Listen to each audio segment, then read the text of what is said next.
Hello friends, இன்றைக்கி lunch வந்து பார்த்துடலாங்க. இன்றைக்கி என்னென்ன சமையல் பண்ணோம் அப்படின்றது அப்படியே ஒரு ரவுண்டு பார்க்கலாம். நல்லா சூடான சாதம் ரெடியாக இருக்குங்க. சாம்பார், கேரட்டு, பீன்ஸு, கத்திரிக்காய் எல்லாம் போட்ட சாம்பார் வந்து ரெடி ஆகிடுச்சு. நல்லா சூடாக இருக்குது பாருங்கள். சாப்பிட்டு பார்ப்போம் எப்படி இருக்குன்ட்டு.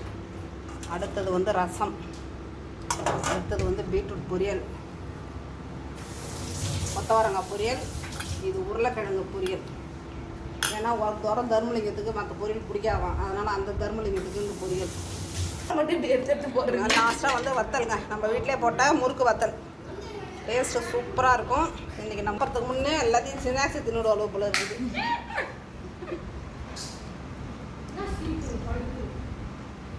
ஹலோ ஃப்ரெண்ட்ஸ், ஃப்ரைடே அன்றைக்கி நம்ம வீட்டில் மீல்ஸ் என்ன அப்படின்றத இப்போ பார்த்துருப்பீங்க. அந்த செய்முறை ஃபுல்லாக இந்த வீடியோ பார்த்து தெரிஞ்சுக்கலாங்க. வாங்க. இதில் தோரம்பருப்பு வச்சுருக்கேன். இதில் வந்து சாதத்துக்கு உலையை வந்து வச்சுருக்கேன். இது வந்து அரிசி ஊறப்பட்டாச்சு. இதெல்லாம் காய்கறிகள். எவ்வளோ நேரத்தில் இன்றைக்கி சமைக்கிறோம் அப்படின்னு பார்க்க போகிறோம்.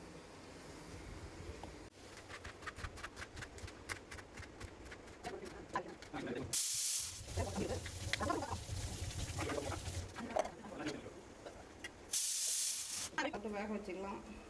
அந்த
தண்ணியில் போட்டுக்கிறேன். சுடத்தெல்லாம் கொஞ்சம் சீக்கிரமாக ஊறணும்.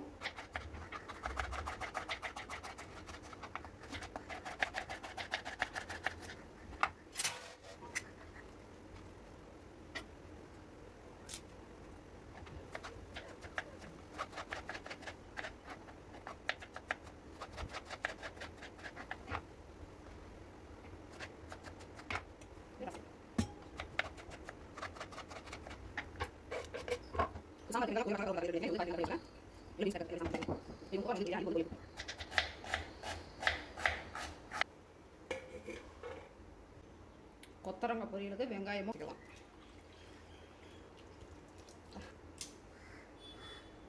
இப்போ தக்காளியை கரைச்சிக்கலாம்.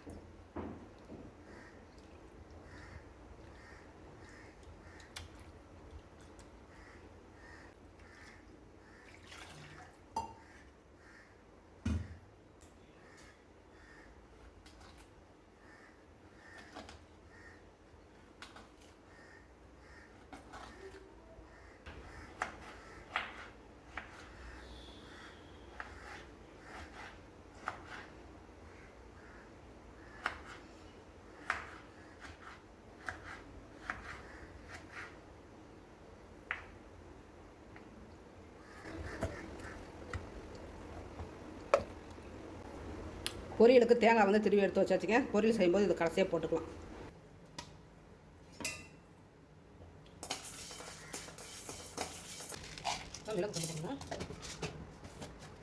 ஜீரகம் போடணும்.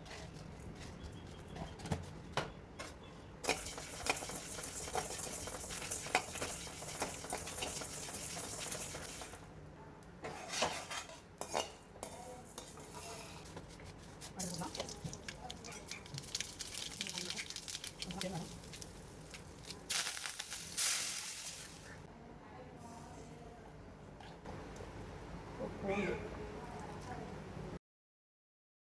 ரசத்துக்கு பூண்டு இடித்து போட்டுட்டுங்க, கொத்தமல்லி தழை கொஞ்சமாக போட்டுட்டேன். இப்போ ரசப்பொடி நம்ம வறுத்தோம் இல்லைங்களா, அந்த பவுட்ரு வந்து 1.5 ஸ்பூன் அளவுக்கு நான் சேர்த்துக்கிறேங்க. ரசத்துக்கு தகுந்த அளவுக்கு நீங்கள் வந்து பவுட்ரு போட்டுக்கலாம். தேவையான அளவுக்கு தண்ணி கொஞ்சம் ஒரு கொதி வந்ததும் அப்படியே இறக்கிடலாம். இப்போ ரசம் வந்து கொதிச்சுட்டு இருக்குதுங்களா, சாதம் வந்து வெந்துட்டுருக்கு, அதெல்லாம் எடுத்து வைக்கணும். இப்போ நம்ம ரசப்பொடி அரைச்சோம் இல்லைங்களா, அதை வந்து இந்த பாட்டிலில் வந்து ஃபில் பண்ணி வச்சுக்கலாங்க. இந்த பாட்டில் 4 பாட்டில் வந்து 100 ரூபா. நம்ம கடலூரில் ரிலையன்ஸ் இருக்குல்ல, அதில் வந்து வாங்கினோம். சரி, இதில் வந்து நம்ம இந்த ரசப்பொடியை வந்து போட்டு வச்சுக்கலாம்.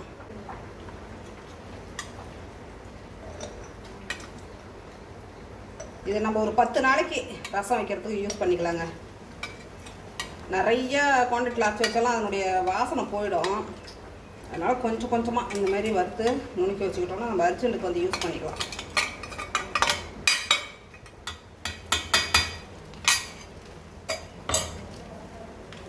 ரசப்பொடி நம்மளுக்கு ரெடி ஆகிடுச்சு. பாட்டில் பார்க்கவே பாருங்கள், நல்லா அழகாக இருக்குது, சூப்பராக இருக்குது.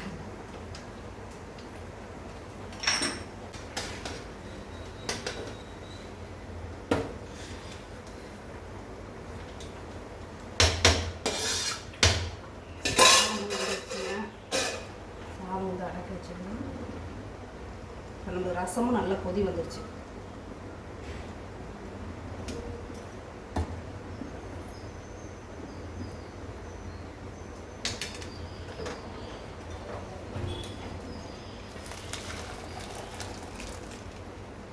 பாருங்க, ரசம் வந்து ரெடி ஆகிடுச்சு. சாதம் வந்து வடிச்சு விட்டாச்சு. நம்ம வந்து பொரியல் வந்து ரெடி பண்ணிக்கலாங்க. ஏன்னா ஏற்கனவே கொத்தவரங்காய் வந்து நல்லா வெந்துருச்சு. இப்போ அதை வந்து பொரியல் பண்ணிக்கலாம். நாங்கள் பொரியலுக்கு வந்து ஆயில் ஊற்றிக்கிறேன். கடுகு, கடலைப்பருப்பு ஒரு ஸ்பூன், 1.5 ஸ்பூன் அளவு கடலைப்பருப்பு, கருவேப்பிலை 2 போட்டு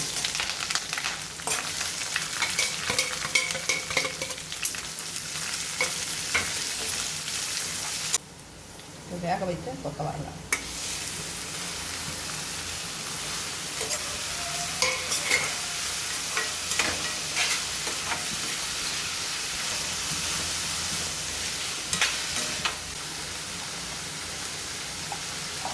அரைச்சா குழம்பு மிளகாய் தூள்,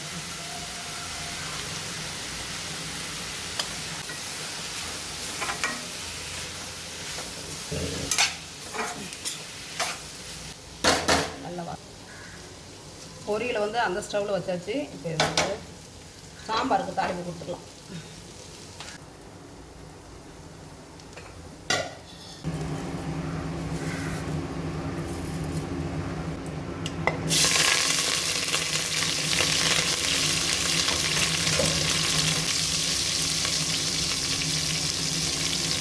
வெங்காயம் கருவேப்பிலை போட்டாச்சு, பெருங்காயத்தூள் கொஞ்சம், தக்காளி கட் பண்ணி வச்சுக்கணும், அதை போட்டு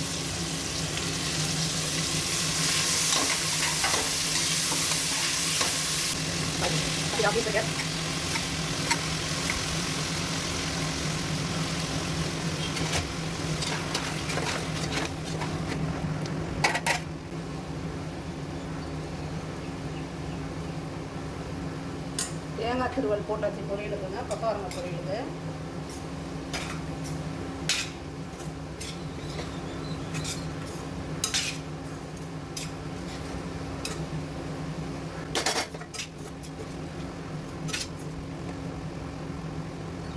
உருளைக்கிழங்கு பொரியலுக்கு வந்து தோல் ஃபுல்லாக க்ளீன் பண்ணிவிட்டு நல்லா பொடியாக கட் பண்ணி எடுத்துக்கிட்டேங்க.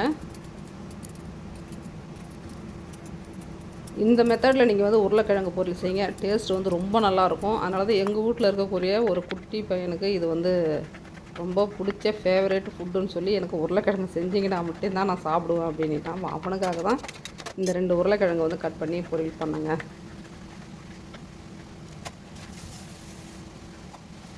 இப்போ உருளைக்கிழங்கை கட் பண்ணிவிட்டு தண்ணியில் வந்து போட்டாச்சுங்க.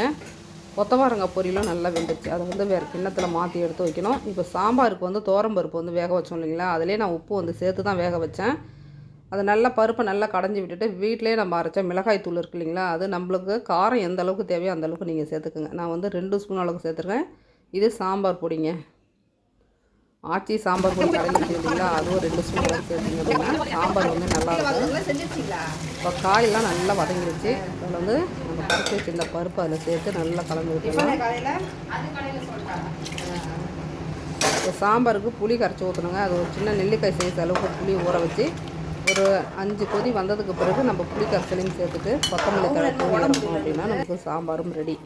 சாம்பார் வந்து கொதிக்கட்டுங்க. அது பக்கத்து ஸ்டவ்லேயே மாற்றி வச்சுட்டு இப்போ கடாய் வச்சுருக்கேன். ஆயில் சேர்த்துட்டு கடுகு உளுந்து சேர்த்துட்டு உருளைக்கிழங்கு கட் பண்ணோம் இல்லைங்களா, அது வந்து பொரியல் செய்துக்கலாங்க. இல்லை கொஞ்சம் கூட தண்ணி சேர்க்காம அந்த ஆயிலே நல்லா வேக வச்சிங்கன்னா நம்ம பொடியாக கட் பண்ணியிருக்கோம். ஒரு 5 நிமிஷத்தில் உருளைக்கிழங்கு நமக்கு நல்லா வெந்துருங்க. இதில் வந்து கருவேப்பிலை கொஞ்சமான அளவு பூண்டு, ஒரு 2 பல் பூண்டு இருந்துச்சுன்னா போதும், தட்டி போட்டுக்கலாம். அந்த வாசனை வந்து ரொம்ப நல்லாயிருக்கும். இதுவும் வந்து குழம்புத்தூள் வந்து 1 ஸ்பூன் அளவுக்கு சேர்த்துட்டு உப்பு தேவையான அளவு சேர்த்து கலந்து விட்டிங்கன்னா நம்மளுக்கு உருளைக்கிழங்கு வறுவலும் ரெடி. இதில் வேறு எதனா வெங்காயம் தக்காளி சேர்த்தா அதையும் வந்து சாப்பிட மாட்டேன்னு சொல்லுவான். அதனால் வெறும் மிளகாய்த்தூளும் உப்பு மட்டும், பூண்டு கூட அதிகமாக சேர்க்கலைங்க. ஒரு சில பசங்க வந்து எது செய்து வச்சாலும் நல்லா இருக்குன்னு சொல்லி விரும்பி சாப்பிட்ருவாங்க. அந்த மாதிரி பழக்கப்படுத்திடணும். இவன் வந்து பூண்டு போட்டால் கூட ஏன் போட்டிங்க அதில், வெறும் உருளைக்கிழங்கு தானே கேட்டான் அப்படின்னு சொல்லுவான்றதுக்காக லைட்டான ஃப்ளேவர் வேணும்னு ஒரு 2 பல் பூண்டு மட்டும் நான் தட்டி போட்டேங்க. அவங்க அம்மா செய்யும்போது அதை கூட செய்ய மாட்டாங்க. அதுவும் வந்து உருளைக்கிழங்கு வறுவலும் நம்மளுக்கு ரெடி ஆகிடுச்சு. இப்போ சாம்பாரும் நல்லா நம்மளுக்கு கொதி வந்துடுச்சு. சாம்பார் வந்து வேறு பாத்திரத்தில் மாற்றி வச்சுட்டு குக்கரையும் கழுவி வச்சிடலாங்க. பார்க்குறதுக்கு கிச்சன் கொஞ்சம் நீட்டாக இருக்கும். அதுக்காக இன்றைக்கி வந்து கொஞ்சம் ஆக்டிவாக சுறுசுறுப்பாக இருக்கிறதுனால எல்லாமே மாற்றி க்ளீன் பண்ணி எடுத்து வச்சுக்கிட்டே இருக்கிறேன். இப்போ ஸ்டவ் ஆன் பண்ணிட்டு மறுபடியும் கடாயை வச்சுருக்கிறேங்க. கடுகு உளுந்து காய்ந்த மிளகாய் கருவேப்பிலை போட்டு பீட்ரூட் வந்து பொரியல் பண்ணிக்கலாம். வெங்காயம் சிறிதளவு போட்டுக்குங்க. ஏன்னா இந்த பீட்ரூட் வாங்கிட்டு வந்துங்க ஒரு கிட்டத்தட்ட 1 வாரமாக இருக்குது. அது வந்து செய்யவே இல்லை.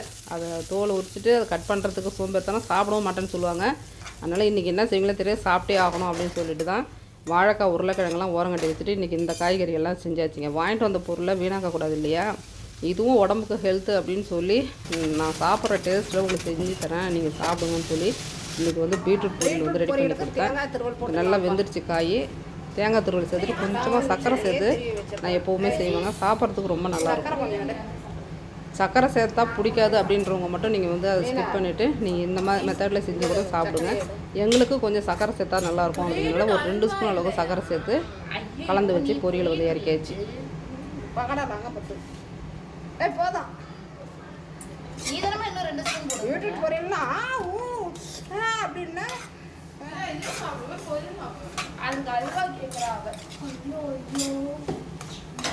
பீட்ரூட் அல்வா செஞ்சு கீழே கொட்டுறதுக்கா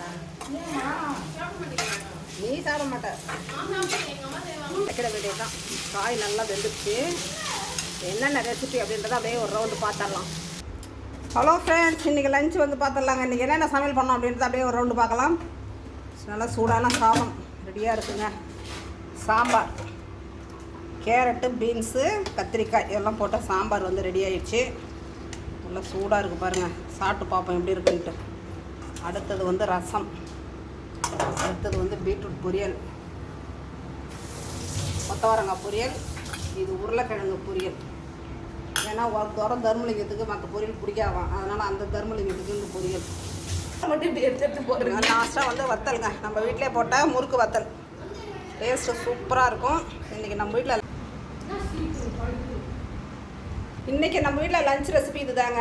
லஞ்சு சாப்பிட்லாங்க. சமையல் வந்து 12:30 மணிக்கு ஆரம்பித்து 1:30க்கெலாம் முடிச்சுட்டாங்க. 1 மணி நேரத்தில் சமையல் வேலை முடிஞ்சிடுச்சு. எல்லா பொரியலும் சரி குழம்பும் சரி ரொம்ப டேஸ்ட்டு ரொம்ப நல்லா இருந்ததுன்னு சொல்லி பசங்க சாப்பிட்டாங்க. உங்களுக்கு பிடிச்சிருக்கா அப்படின்றத பார்த்துட்டு பிடிச்சிருந்தது அப்படின்னா இதே மெத்தடில் சமைச்சு சாப்பிட்டு பாருங்கள். எப்படி இருந்ததுன்னு கமெண்ட்டில் சொல்லுங்கள். தேங்க்யூ.